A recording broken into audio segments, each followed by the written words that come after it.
Hi, and welcome to today's episode. Today, I've got Louise Simpson with me, who is an organisation coach.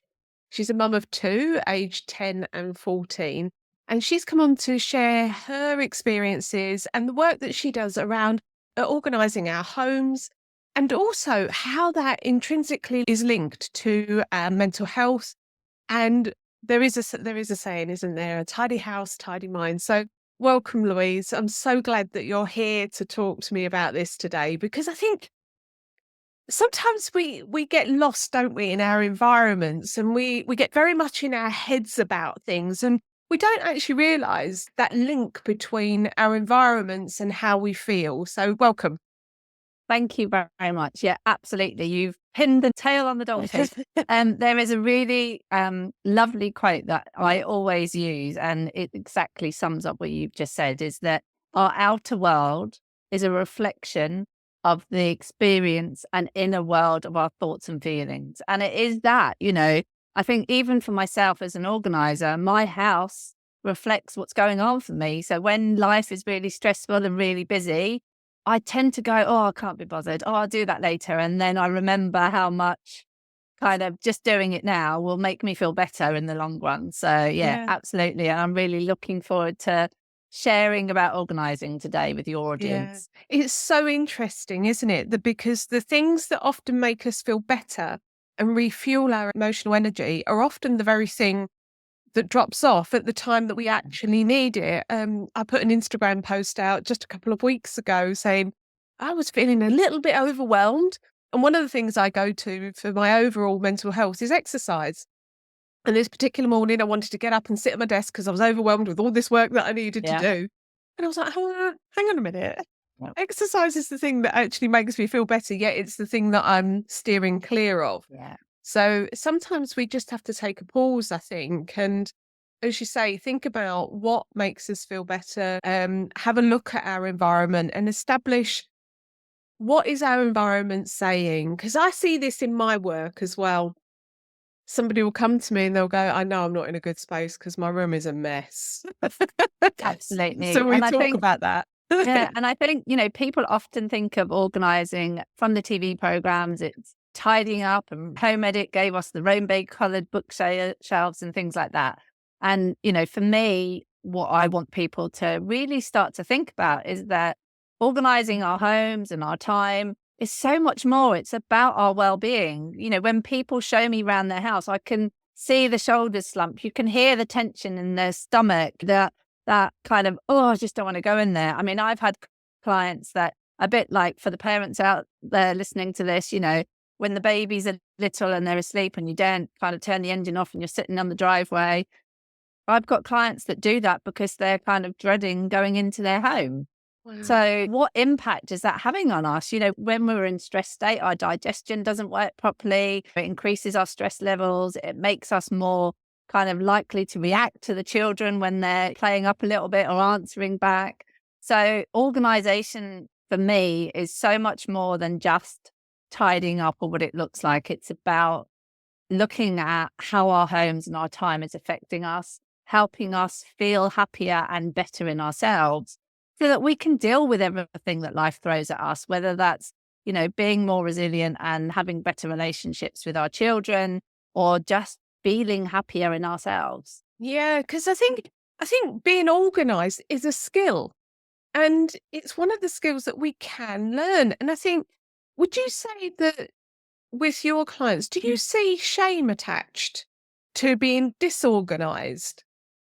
Absolutely. I mean, shame, fear of judgment, however you want to sum it up. Most people that contact me will say, "Oh, I've been following your page for, 18 months."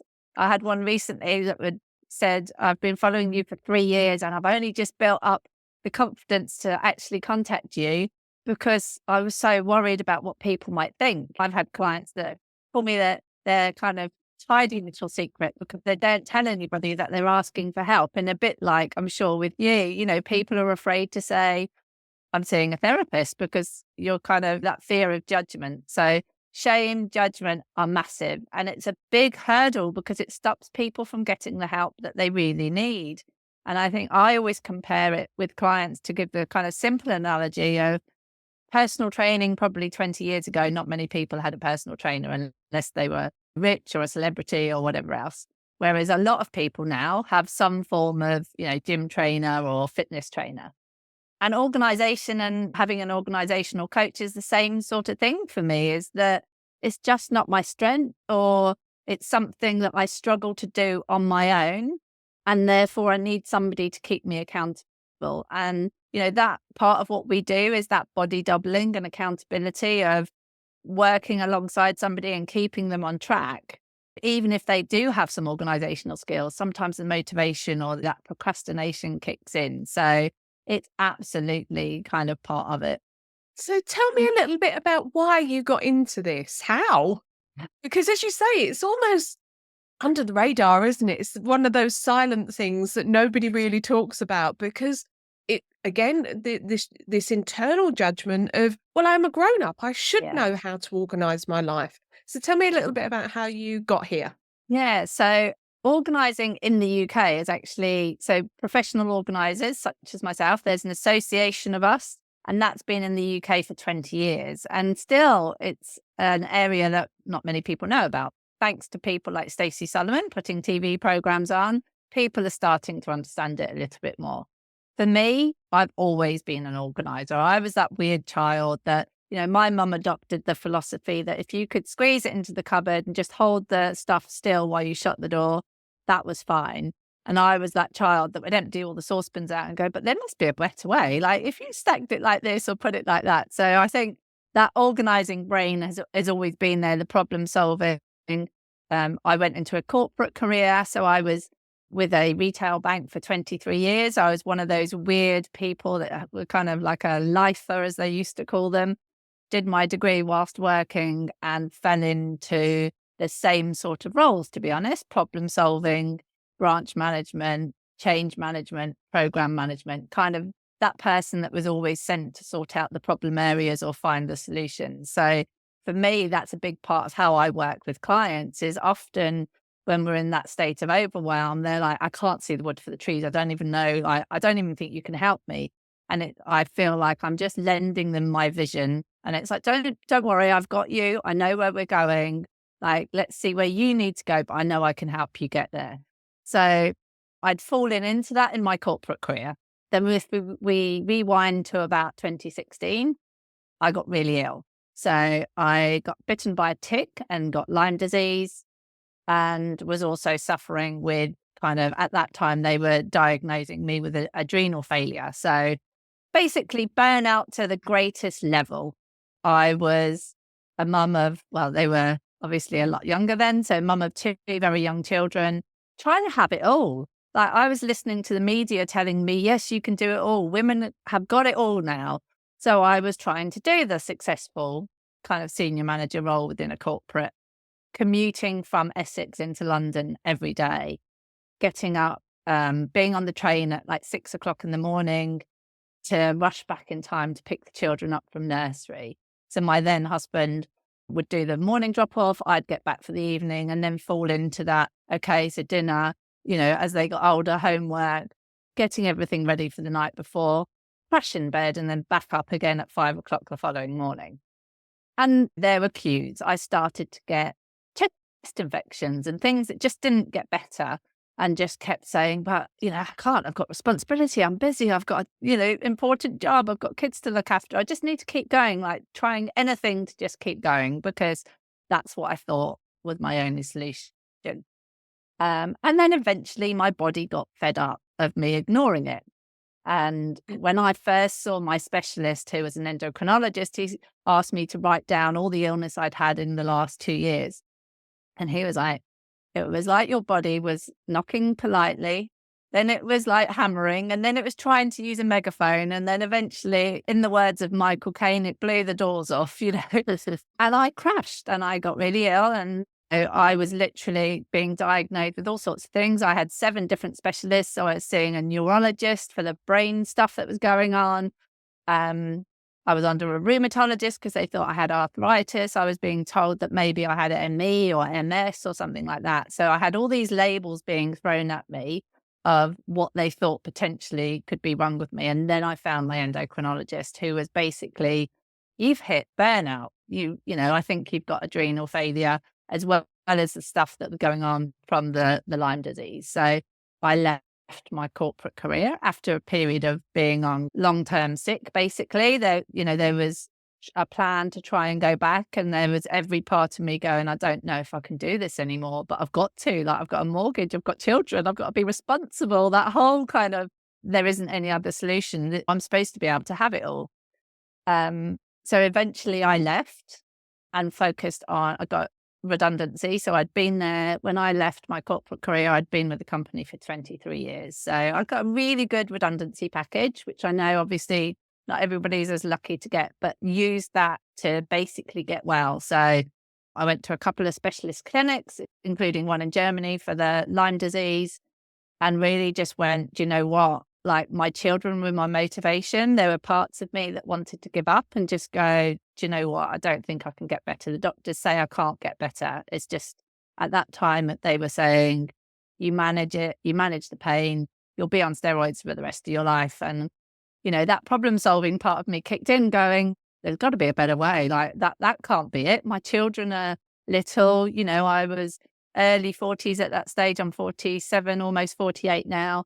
I knew that there must be something. I'm not willing to accept that. So that stubbornness kicked in as well.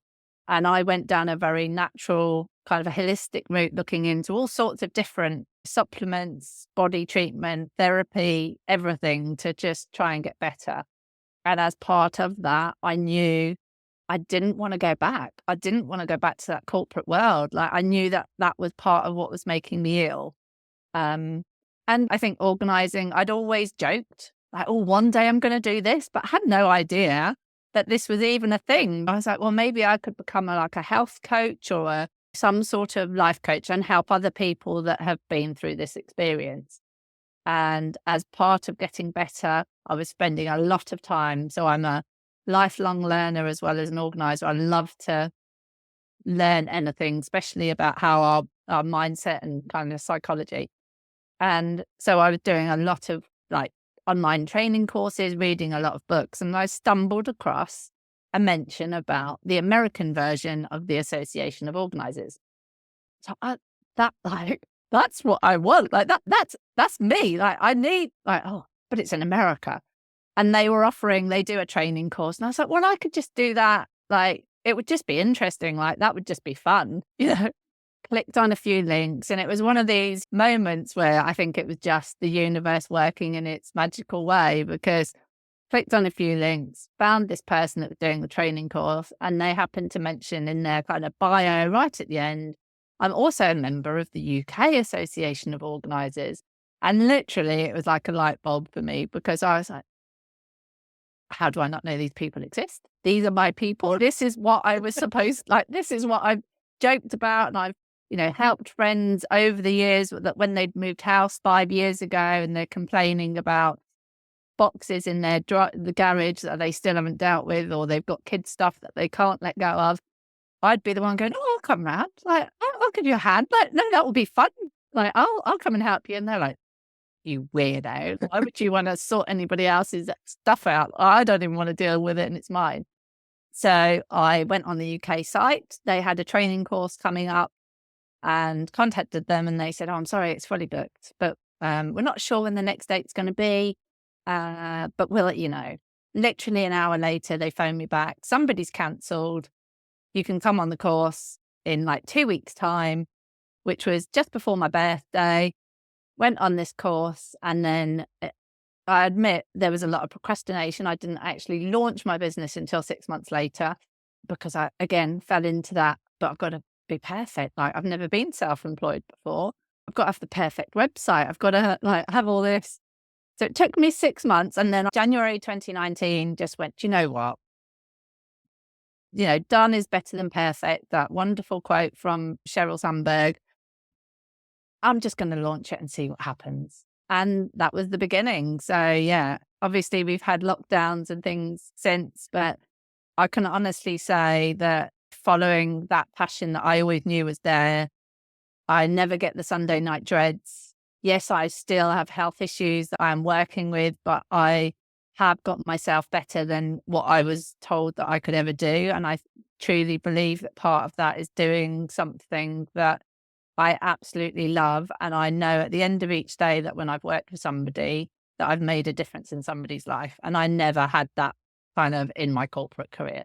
That's amazing, isn't it? And I just want to go back to, because what's stuck in my mind is your mum squashing everything in and just shutting the Yeah. door. I'm just wondering, because that sort of, in the most respectful way, sort of suggests that maybe mum wasn't quite so organised. No. Because Um, my mum also, she worked 2 jobs. She had 2 children. So it was a busy life for her as well. And I think that isn't naturally her skill. She's got better over the years because obviously I've helped coach her over the years, but it's just not something that in busy family life, as I say, she was going from one job to another, trying to look after 2 kids and do her best, and also running a home because that generation was more, it fell on the woman than the man. So, yeah, she wasn't that organised at that time, but there were factors that go into that. And I think for me, when I speak to people now, it's like, tell me what's going on for you. And actually, sometimes it is just that life is so busy that it's just easier to do that. And like, as I said earlier, that even I do that sometimes, that when I'm stressed, I just can't be bothered and think, I'll just shove that there and I'll sort it out later. And I know deep down, and most of the time, then I kind of talk myself out of it and going, actually, I'm going to feel worse when I open that and it all falls out on top of me. So it's going to take 2 minutes. I'm just going to do it now. But yeah, I think there are always factors that go into it. And when we link back to, as you were saying earlier, with the shame and the fear of judgment, that actually just accepting that there's lots of factors that go into it. And I think the TV programs are great, but raising awareness, but actually you really need to understand that each person is individual, and it might have been health issues. It might have been that divorce or breakup, or it might have been they've dealt with a family bereavement, or work's really stressful, or any number of things that lead to it. And it almost just builds up over time for a lot of people that I work with, that I don't even really know how I've got here. Like I used to be quite organised. A lot of people say I was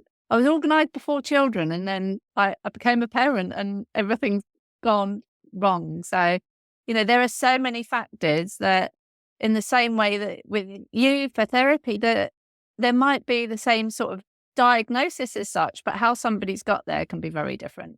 Absolutely. And I think if we were to start at the very beginning here, I think this is a really good example of how we're raised and how that translates into our adult life, or even as children. I think is all part of this. So if we think about you, your mum was, for various different reasons, was disorganized. Now, you could have gone one of two ways there. You could have repeated that and been completely disorganized.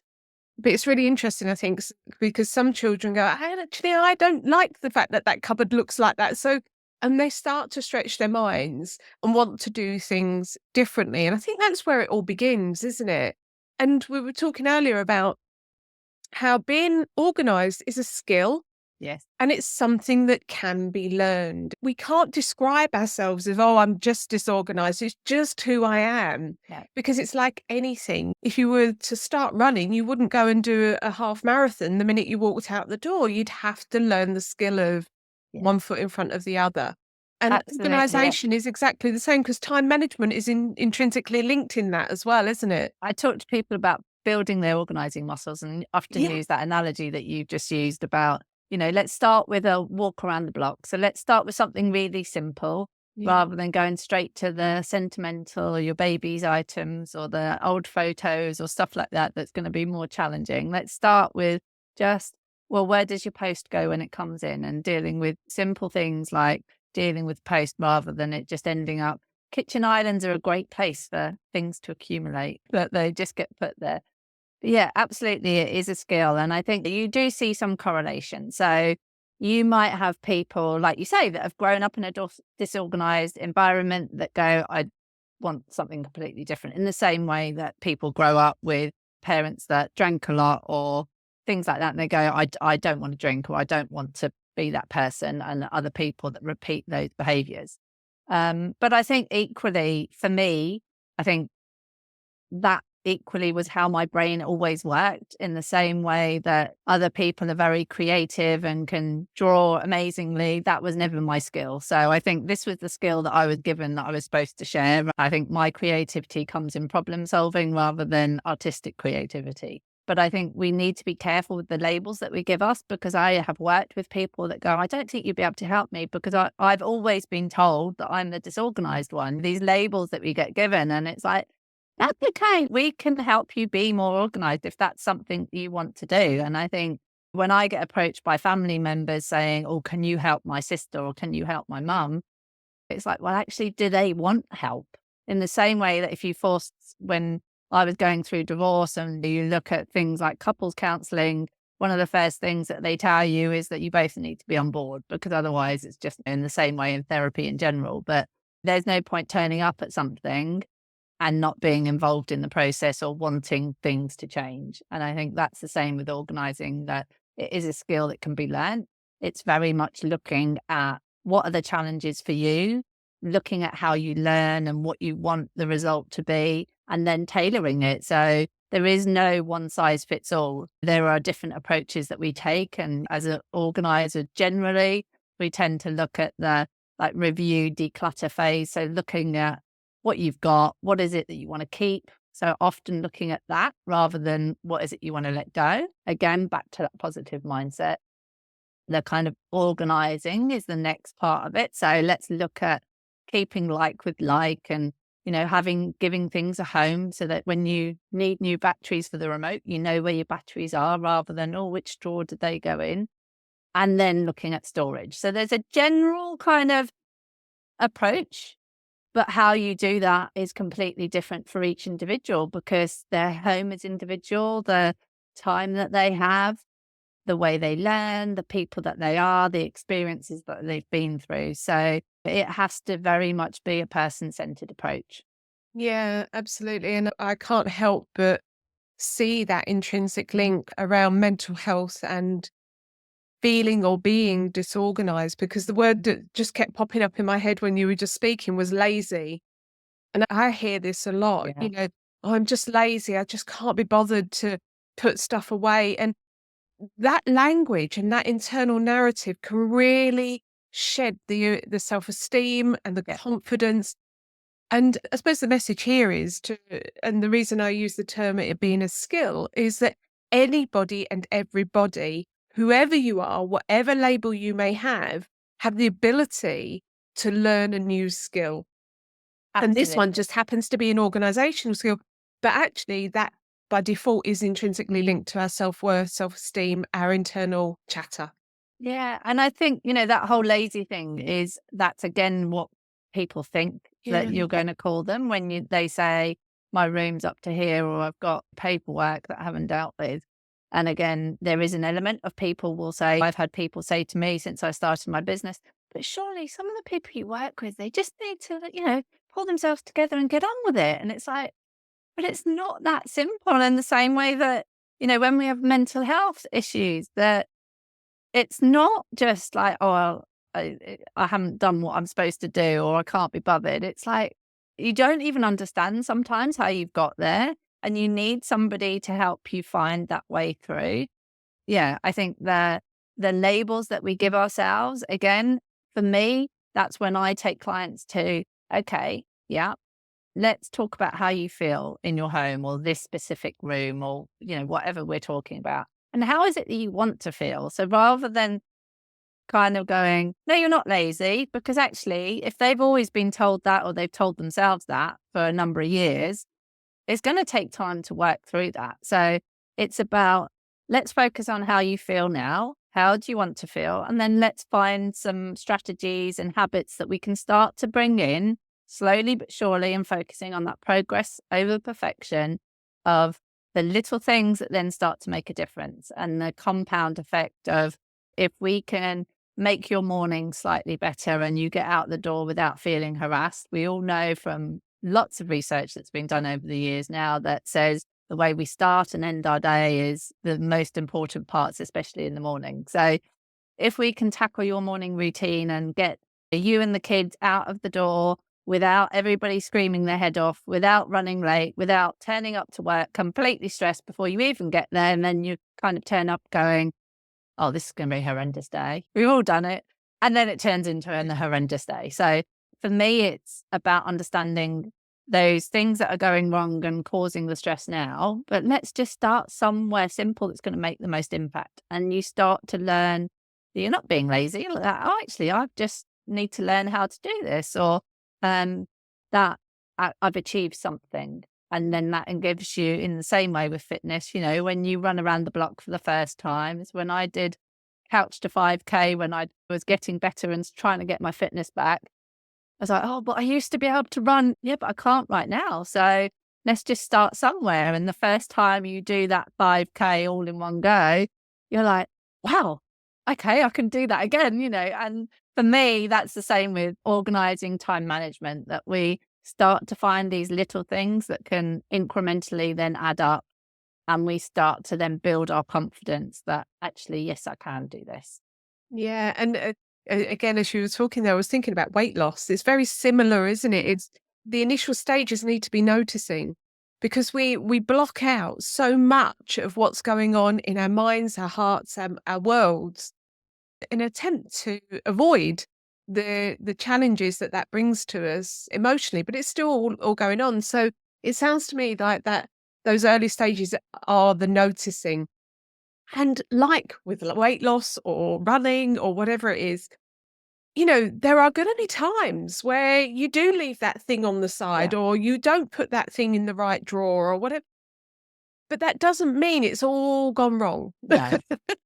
And I'm really interested in the cathartic nature of this, because I imagine, when people stop working with you Yeah. because they're where they want to be, I'm just interested in how they feel, what their feedback is with you. Yeah. So again, a lot of what I do with people is trying to give them the kind of strategies and things that they can kind of carry on using when they're not with me. And I have clients that kind of go, oh, I was about to do this, and then I imagined this little Louise on my shoulder going, what would Louise say? Or like, Louise would say this. So there is an element. It's always lovely when you get messages like that. I had a message from somebody the other day going, oh, I thought of you. I was just reorganizing this drawer. So often it is that sense of relief.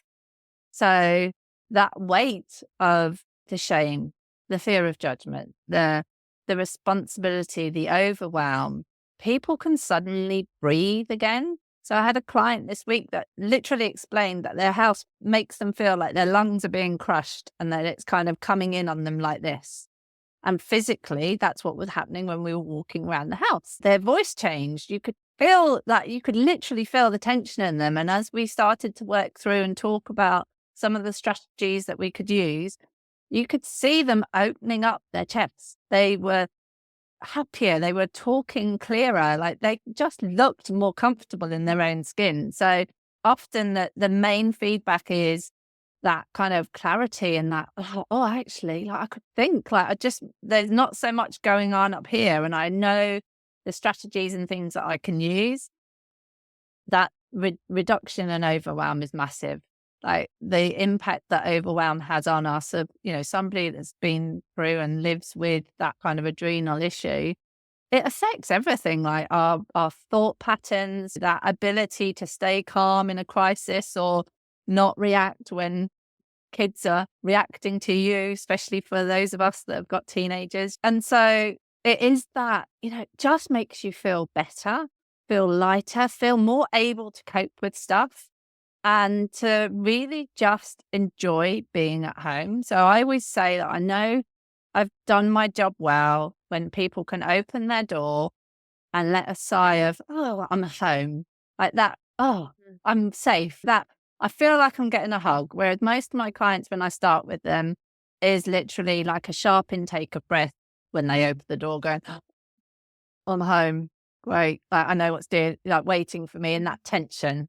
So yeah, I mean, a long answer to a question, but I think it's really difficult to sum up everything because it's different for different people. But generally, it's that feeling of clarity, that feeling like they can achieve something, Mm. and actually learning some skills along the way that they then can use and kind of help them in life moving forward.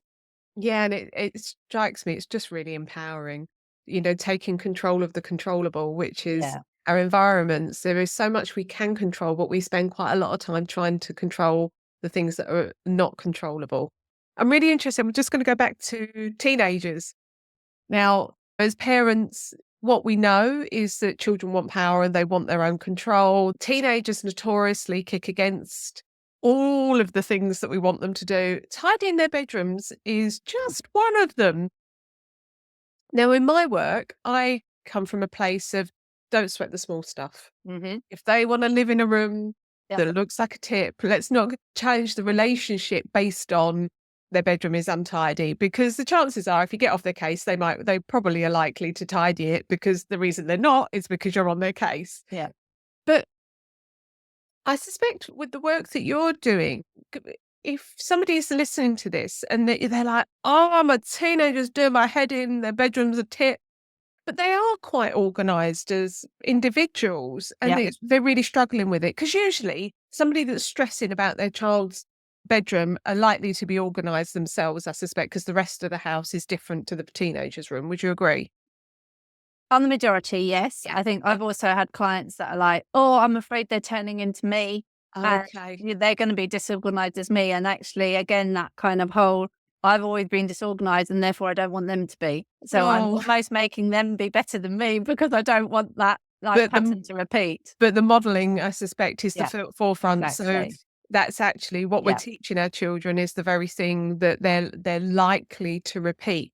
yeah, But let's go to those people that are essentially pulling their hair out thinking, "Oh, what do I do? I'm modeling yeah. organisation, but my child is just not going there." What advice would you give? So I think you and I follow a very similar pattern. So the word that I often use with people, and this is equally for the people listening that are going, "Oh, but it's my husband that drives me mental." Like, my wardrobe's lovely or the kitchen's lovely until he goes near it. And the word that I always use is compromise. Yeah. So rather than it my way or the highway, whether it's your teenager in their bedroom, your partner with the mess in your bedroom or in the wardrobe, the word I always use is compromise. So choosing what are your non-negotiables.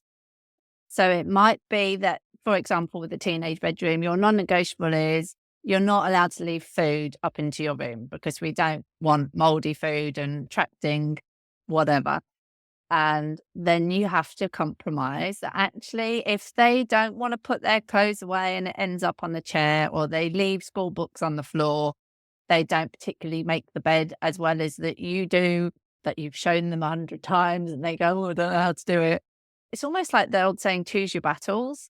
Like, what is so important that you want to affect that relationship? So for me, with my teenager, it's like food, food and drink stuff has to come down. But actually, he is good most of the time, but he's definitely hit that teenage phase of mornings are a challenge for him at the moment. Those hormones are definitely doing their job.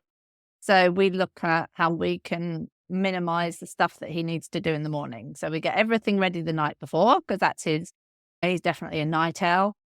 So everything possible ready the night before. We make breakfast as simple as possible. So he doesn't really want to eat breakfast.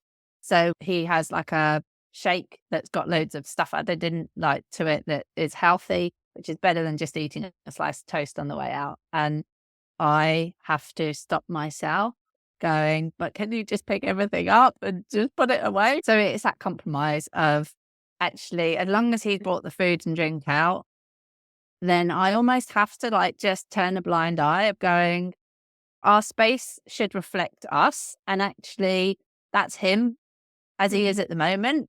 My friends with older children tell me they do come out the other side of the teenage hormones, energy back, and don't mind morning so much anymore. So finding that balance, like everything that I do with clients isn't about, okay, we can give you the perfect home, that you're going to be organized 100% of the time, that your house is always going to look immaculate. It's about how can we get the balance better so that you don't feel as stressed or so with teenagers, with partners, whoever it is that you're sharing, it could be housemates if you're sharing a house with somebody else.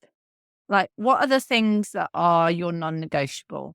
Mhm. Having that conversation. So compromise and communication about, I was with a new client this week, and that was one of the big things that we were talking about around, they were very different ends of the scale. So one of them really could do with just living quite a minimalist life, and the other is quite a collector of different things. And so we were talking about, well, what are the areas that are so important to you that you can find a better compromise? But equally, you have to kind of back off and go, well, that's his wardrobe. And if he wants it to be a mess, that's up to him. As long as it's not causing issues like with damp, or like they're putting wet clothes in there that's going to cause an issue or something like that. I think it just goes back to, is this really where constantly arguing about damaging your relationship and equally just making you feel pretty pants? So yeah, compromise, communication, but equally thinking about that we're teaching them a life skill, that we want them to be organized. We can model that behavior, but accepting that we're all individuals in different phases of our life. We want to do different things and letting their space reflect them. Because then when they grow up and they become adults, they don't feel like they have to live a certain way. So that's one of the big things that I talk to clients about, of there isn't a one size fits all. Your house doesn't have to look like X that you see on social media or whatever it is. Like, let it reflect you. If you like color, have color. You don't have to have white walls. If you love books, then have a massive bookcase. And I think that leads quite well into what we call visual noise. So it was a phrase, I think, that was originally used by a psychologist. So in the same way that if we walk into a room, so our teenagers playing their Xbox, the dog's barking, the other kids are arguing in the kitchen, your partner might have some music on as well. Some people would walk in and go, oh my goodness, what on earth is going on here? Like, literally covering your ears. And other people would just walk in and go, oh, how are you? How was your day? We all have a different level of volume that we can cope with. And it's the same with our stuff. That visual noise, we have different volumes that we can cope with. So, as I say, some people would walk into a room, if you had a wall of books, they'd go, oh, wow. Like for me, I'd be like, oh, what books are on there? I'm still very much a traditional book, not an ebook kind of person. And sitting in a library with a very large flask of tea would be like my heaven. But somebody else might walk in and go, why would you have so many books? Like, oh, like it's just, and their volume is, I need it to be clearer. I need like less stuff. I need to have like a clearer surface and just less stuff because I can't cope with it. So for me, that's one of the other things that I do with clients is we're looking at like, where's your volume knob? And then if it's your teenager or your partner, it's understanding where theirs is too. And often when you do that with couples or when I work with families, we get children involved, actually giving them permission to say, well, actually, this is how I feel in this room and this is what affects me. It's often surprising for the other people because they go, oh, I just thought that you were messy or disorganized or whatever else. I didn't realize it actually affected you. It's just that they haven't got a clear strategy of how to deal with it. So thinking about, for the people listening to this, just have a think and think about as you walk into your home and as you go through each room, how are those rooms making you feel? Like I use a 0 to 10 kind of scale. So 0 being like the room of doom, leave the door shut. I never want to see it. I don't want anybody else to open the door. Please don't let them see it. To 10 being it's exactly how I want it to be. Now, we're not aiming for 10. What we're aiming for is to get that kind of balance so that you don't have several parts of your home that are all at 0 and then others that are at 9 and 10. As with anything in life, it's about getting that little bit of balance across the different areas and understanding, like, well, why is it that that room makes me feel that way? Like, why do I dread going in there? And how can our home support us better? Mm, yeah, and I just want to go back to that visual noise because I think because we were talking about two different types of people really earlier. We were talking about, you said about your client who said, "Oh, I just don't want them to end up like me, who Yeah. disorganized." But I don't know about you. When I was a teenager, there was a lot of visual noise in my bedroom, but there's not a lot of visual noise in my house. So No. it's recognizing that that volume will fluctuate throughout an individual's life. Now, I've got two older children, 23 and nearly 20. And certainly my youngest, there was a lot of visual noise in his room when he was a teenager. But actually, he will, even now, his room will become a bit of a tip and then he'll just do a deep, Yeah. right, that's it. I need to get clear because actually it's not good for my mind. And at the age of 19, he already recognizes that if his room is untidy, actually, and it makes his mind feel Yeah. very untidy. And I think learning that and recognizing that we do go up and down dependent on probably multiple things in our lives. If we're more stressed at work, we're likely to want to be more organized at home because therefore we can be in control of the bit at home which we can't control at work. So it's recognizing those volumes. And I love that you walk in and go, how do I feel on a scale of Oh, 0 to 10? I use the scale of 0 to 10 for many, many things. yeah. And if people listen to their body, a number will just pop up rather than in their head. No. Mm. That's what I always say to people. Go with your gut. Like, You don't don't think it. they start going, "Oh, well, I think it's a 3, but, like, really, I suppose it should really be well, I'm really lucky. I've got a lovely kitchen," or, like, the windows in my bedroom are really lovely, so it really should be higher." And it's like, "No, it's 3."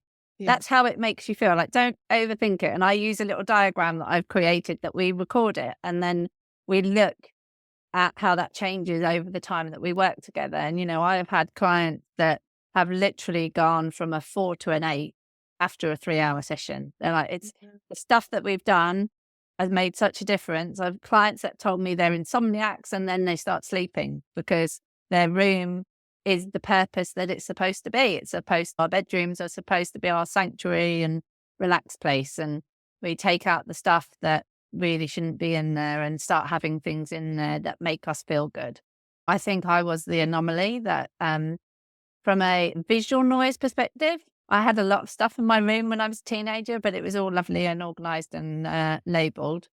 I did say I've always been that organizer, but for me, like when we were doing exams and stuff, that would be when I would be actually, I'm feeling more stressed, right? I need to get rid of stuff. I can't have that stuff there, or I need to put that stuff away.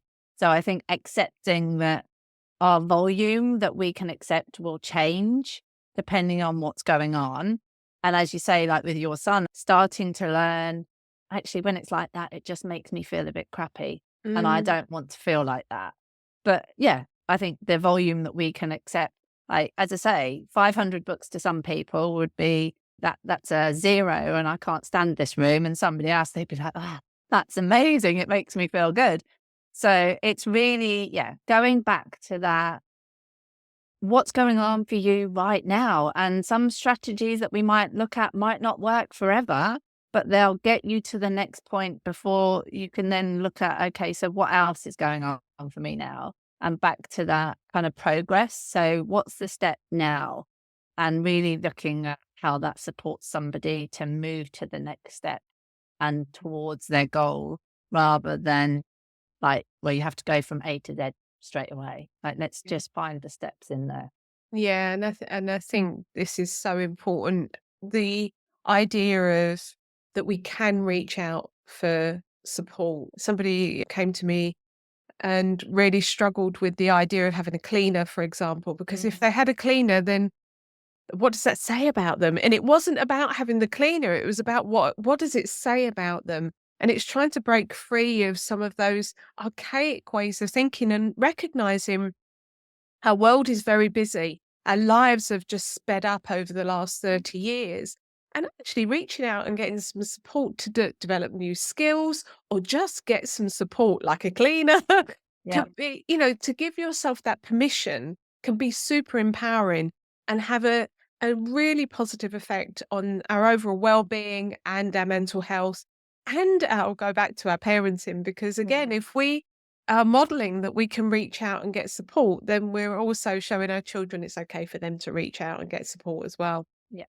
Yeah. And absolutely that whole actually, this isn't my strength. Like being honest with them, like, Yeah. I find this quite difficult too. Or like I've said to my son before, yeah, there are some days that really don't want to tidy my room either. But I know that when I'm trying to find stuff in the morning and I'm tired, that if stuff is where it's supposed to be, then I can get ready quicker, that I don't have to have so much energy in the morning. And so it's having that conversation as well about that. Don't worry, like this is something that, you can learn.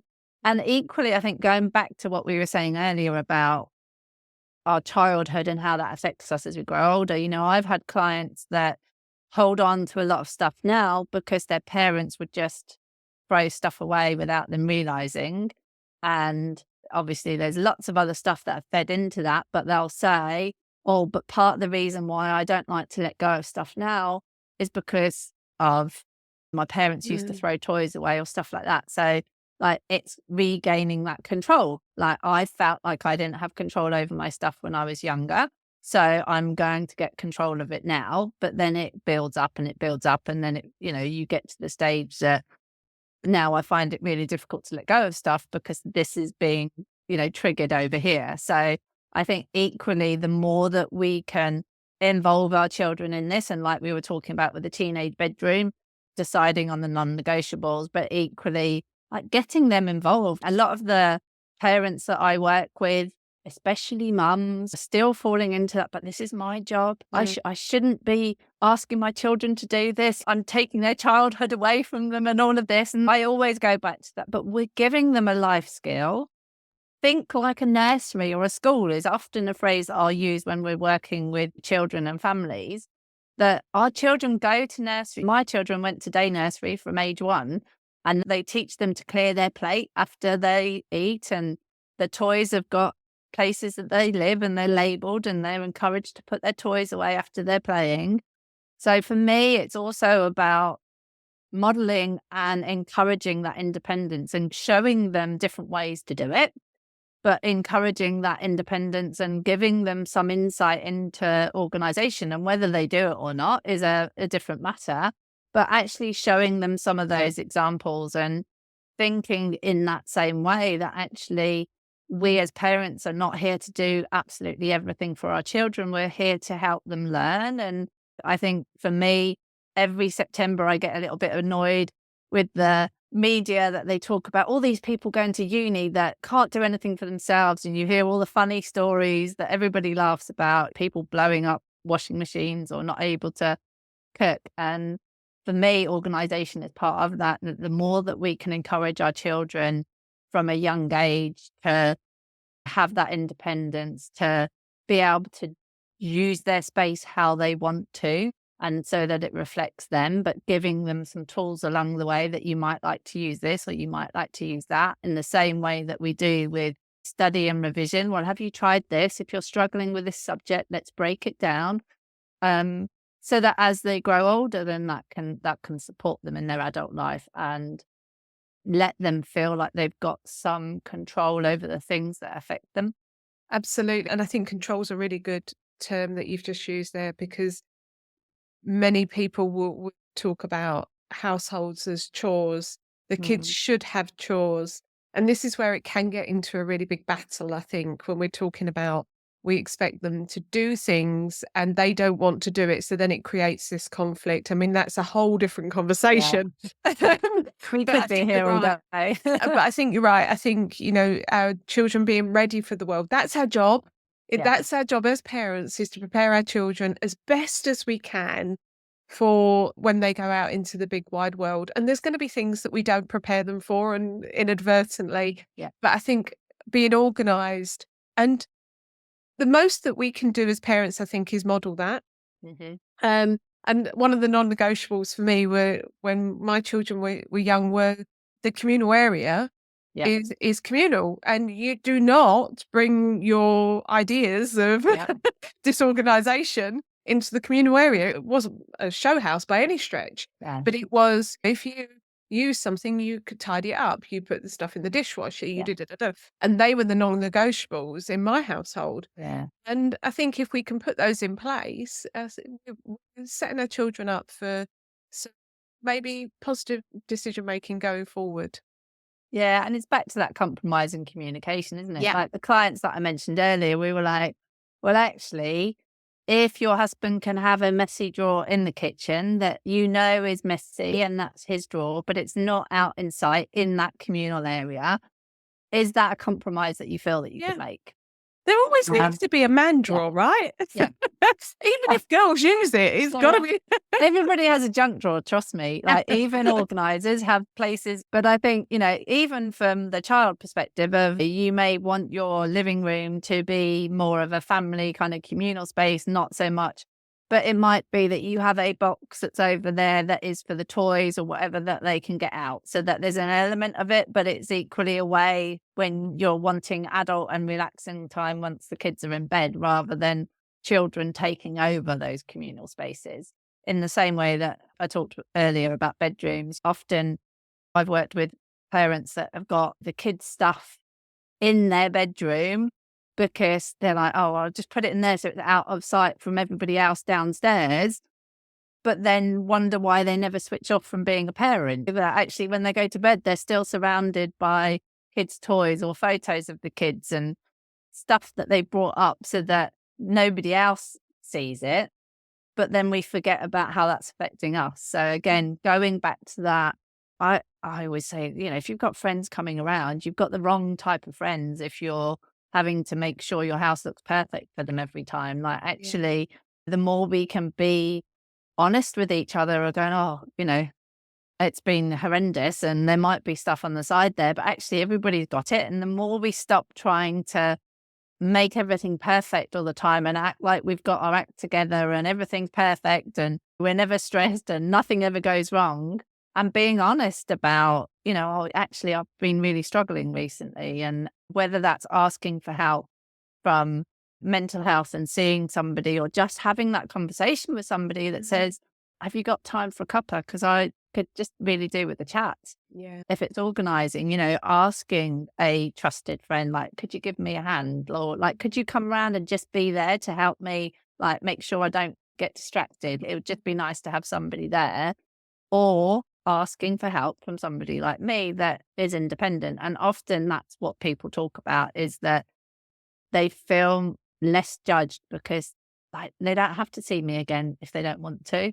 They don't have to worry about me saying at a dinner party or a family birthday, oh, wow, do you remember when your room, I came round and helped you with that and your room was a real mess. It's having somebody independent that you can kind of be brutally honest with, like what's going on and how you feel, rather than measuring it so that you don't upset the other person or make them worry about you. Yeah. In the same way that I'm sure, as a therapist, that people open up so much more and they go, oh, but I couldn't say that to my partner, or I couldn't say that to my mum because she'd be upset if I told her that's how bad I feel. And I've definitely been there. When I was ill, I would go and drop the children to school with my pajamas under my clothes. I would drag myself out of bed, just about get them to school, and kind of we'd get there on time and they'd have everything they'd need because I'd prioritize that.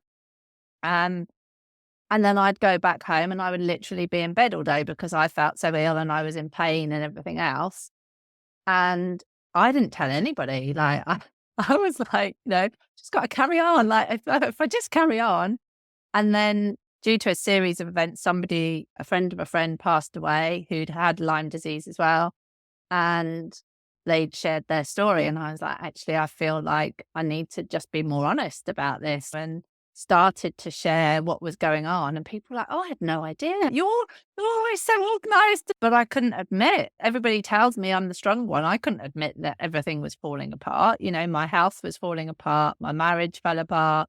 Divorce, moving house, starting a business at the same time, which sometimes when you look back, go, oh, that was a bit of a challenge, but it was absolutely the right step for me. I think just accepting that that's part of the journey, really. Yeah, I know she's saying what I love about what you do is you treat people as unique. From what we've spoken about, you lean into their strengths, help them develop new skills. But there isn't a one size fits all. It's just adapting the work that you do to support the individual and the challenges that they face, which I think is amazing. So you're going to put together just a little bit of advice for people that are struggling with organisation? Yeah, absolutely. I'll try and summarize some of the things that we've talked about, conscious that we've talked about kind of this for Quite a about an lot. hour, and people are probably going, oh, I've got to remember that one. Or, Yeah, yeah. just thinking about things like visual noise and that kind of focusing on how you feel and things like that. So I'll stick that all on a little sheet that people can get access to, and we'll Yeah, work out, the best way to do that. But yeah. I think for me, if there's one takeaway that I would like people to think about a little bit more when they kind of go away from listening to this is remembering your home should reflect you and not aiming for perfection, focusing on how you feel rather than what it should look like or that fear of judgment. And accepting that we're all on a journey and sometimes we just need to ask for help in whatever form that is. And that is Mhm. perfectly okay. Just find the right person for you. Absolutely. That's amazing. Thank you so much, Louise, for joining me today. I think this has been amazing, and I'm sure many people are going to be able to relate to it and also recognize that there are people out there like you that can help them. Yeah, absolutely. So I'm based in Essex, but I work with people over Zoom. So I've got Mhm. clients all over the country. But yeah, there is an association of us. So it's APDO, which stands for the Association of Professional Declutterers and Organisers. We haven't managed to quite declutter the name yet, which is why we use APDO because it's quite a long mouthful. So you can go on to findanorganizer.com is the easiest thing to remember, and you can find people like me. So there's over 400 of us across the UK. So if you want somebody to come in home and support you and you're not near me in Essex, then we've got colleagues that, again, we all follow the same kind of ethos, really. It's very much about supporting the person and the individual and their needs. If anybody is listening to this and wants support, I offer a free initial call so we can talk about what's going on for you. And as I say, I work over Zoom or in home, kind of in the kind of mid Essex area. So That's incredible. So what I'll do is I will add all of your social media links to this podcast and also a link for the PDF that you're going to brilliant. create for us, especially for this podcast. So thank you so, so much for your time. I really, really appreciate it. Thanks very much.